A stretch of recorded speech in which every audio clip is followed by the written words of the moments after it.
Hey everyone, welcome back. In our last lesson, we focused on vocabulary and listening. Today, let's talk about something just as important: sentence structures in TOEFL listening. Sometimes it's not the words that confuse us, but how they're put together.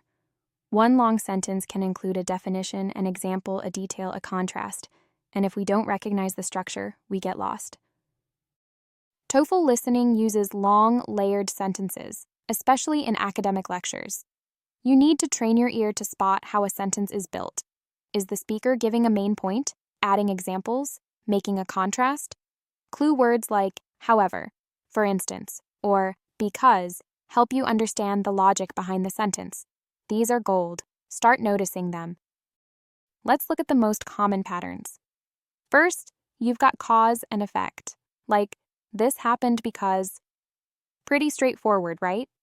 Then there's comparison. For example, unlike mammals, reptiles. You'll often hear this when the speaker is pointing out differences. Next is definition plus example. Something like a parasite is, for example. That pattern is super common in academic lectures.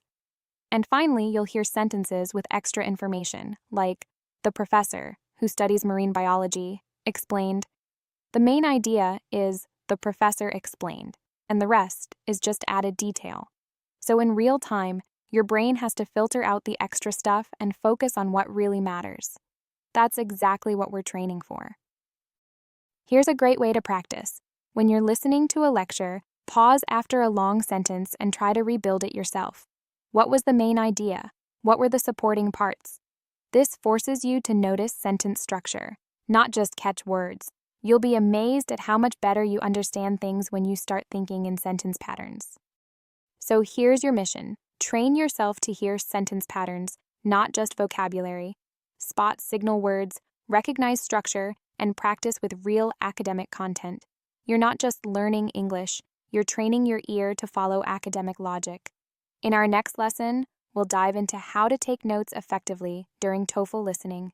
See you then. Ready to put it into practice? Try Lingo Leap now with a free trial. We've got over 4,000 TOEFL-style practice questions, full-length mock tests, and AI feedback that checks your answers sentence by sentence. Just click the link and start practicing smarter.